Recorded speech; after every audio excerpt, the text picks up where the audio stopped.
अस्सलाम वालेकुम। उम्मीद आप सब खैरियत से होंगे। जैसे कि आप जानते हैं कि हमने 9 क्लास की जो सीरीज स्टार्ट की इंग्लिश की, उसमें यूनिट 12 चल रहा है हमारा। इसमें जिसका टाइटल है 3 डेज टू सी, देखने के लिए 3 दिन। ये एक मिस हेलन केलर हैं, जो जो इनका ये था, इनका ज़िंदगी का दौरानिया। 1880 में पैदा हुई और 1968 में ये फौत हो गई।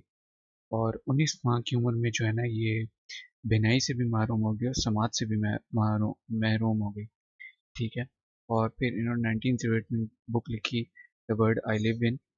ठीक है, जिसमें इन्होंने इजहार किया कि ये दुनिया के बारे में क्या जज्बात रखती हैं, क्या देखती हैं, कैसे दुनिया को देखती हैं। ठीक है।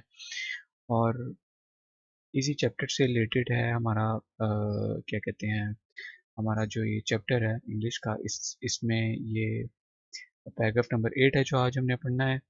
और इसके साथ हमने एक क्वेश्चन है वो भी कवर करना है जो इसके साथ ही दिया हुआ है। ठीक है। और तो इसको हम कर लेते हैं स्टार्ट। लेकिन आपको पता है कि एज यूजुअल हम वर्ड्स मीनिंग को पहले देखते होते हैं, क्योंकि उसके बगैर हमारी ट्रांसलेशन नहीं हो सकती। ये है हमारे वर्ड्स मीनिंग। ठीक है।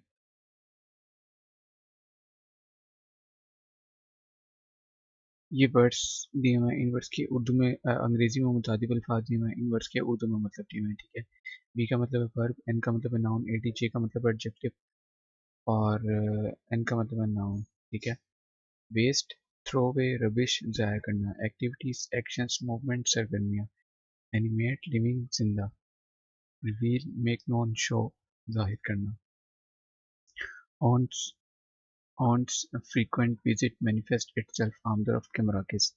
डेस्टिनेशन, स्टेशन, रेस्टिंग प्लेस, मंजिल। रिग्रेट, lament, रिमोर्स, पछतावा।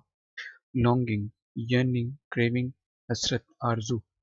डिवोटेड, डेडिकेटेड, कमिटेड, वक्फ किया हुआ। अगर खाली डिवोट होता तो हम कहते वक्फ करना, लेकिन डिवोटेड है तो वक्फ किया हुआ। इनएनिमेट, लाइफलेस, नॉन लिविंग, बेजान। रिवील, डिस्क्लोज, शो, जाहिर करना। Work a day, ordinary, everyday, रोजमर्रा, मामूल का। बिजनेस, ऑक्यूपेशन, कॉमर्स, कारोबार। ठीक हो गया। अब हम आ जाते हैं अपनी ट्रांसलेशन की तरफ। I shall have no time to waste in regret for longing. I shall have no time to waste in regret for longing. हसरतों पर पछतावे के लिए मेरे पास वक्त ना होगा। अच्छा, यहाँ पे लॉन्गिंग का मतलब हसरत का हुआ है। हसरत और ख्वाहिश में मामूली सा ही फ़र्क होता है। ख्वाहिश वो होती है जो पूरी हो जाती है आपकी, हसरत वो होती है जो ख्वाहिश रह जाती है, जिसका पूरी ना होने, जो पूरी नहीं हो सकती, या फिर बहुत ही मुश्किल से मतलब आपको पूरी हो, या ज़्यादा इम्कान ही होता है कि वो पूरी नहीं हो सकती, उसे बोलते हैं हसरत। आपको हसरत रह जाती है। वो कहती है कि मैंने क्या पाया क्या नहीं खोया। उसका मतलब है कि इस पर पछतावे के लिए मेरे पास इतना वक्त नहीं होगा, बल्कि there is much, so much to see, देखने के लिए बहुत कुछ है। तो ये मतलब है, इसलिए इधर ख्वाहिशात के बजाय हसरतों का लफ्ज़ इस्तेमाल हुआ है। ठीक है। ख्वाहिशात भी कर सकते हैं हम कॉन्टेक्स्ट के हिसाब से, लेकिन हसरत इसका सही मीनिंग है लॉन्गिंग का। नहीं तो विशेज़ आ जाता है यहाँ पे। The first day I devoted to my friends, animate and inanimate.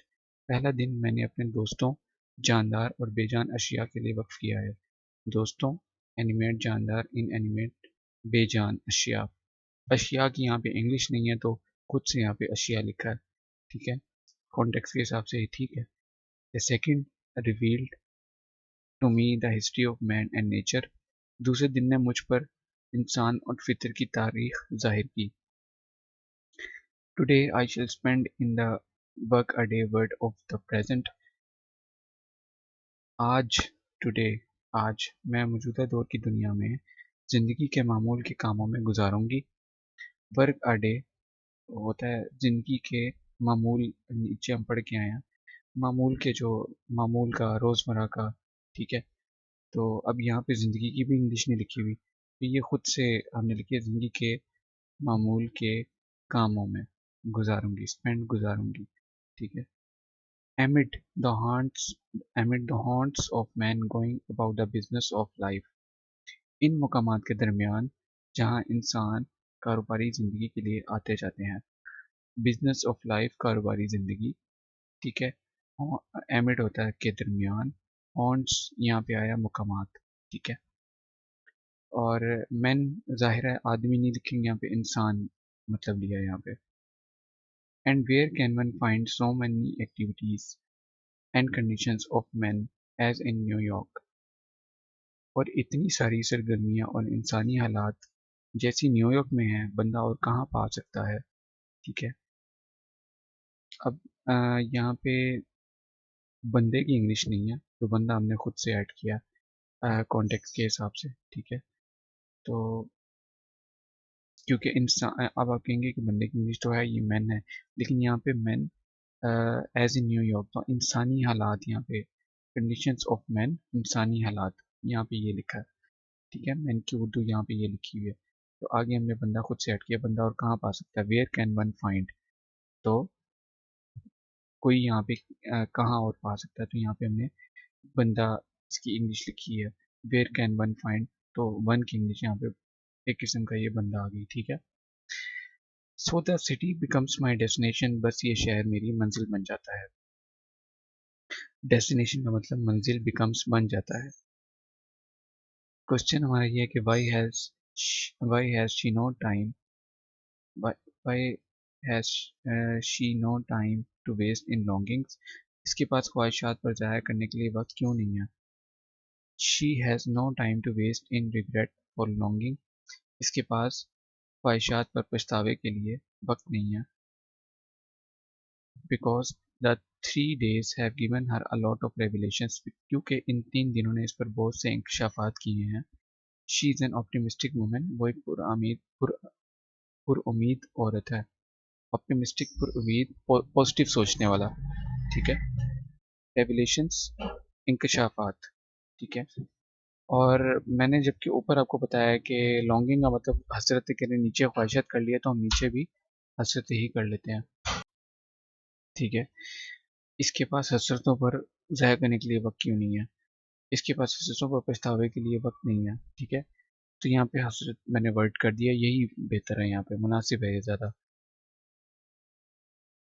अच्छा, हमारे क्वेश्चन भी हो गया, मीनिंग ट्रांसलेशन भी होगी। अब आपका होमवर्क मुझे बताएं, कल का आपने होमवर्क किया है तो बताएं, नहीं किया तो भी बताएं। आज का आपका होमवर्क है कि आपने मीनिंग याद करनी है, फिर सुबह ट्रांसलेशन करनी है, फिर एक दफ़ा आपने उसकी ट्रांसलेशन लिखनी है, फिर उसको चेक करना है, उसकी मिस्टेक्स निकालनी है, फिर एक दफ़ा और अपनी ट्रांसलेशन लिखनी है, तो इंशाल्लाह आपको भूलेगा नहीं।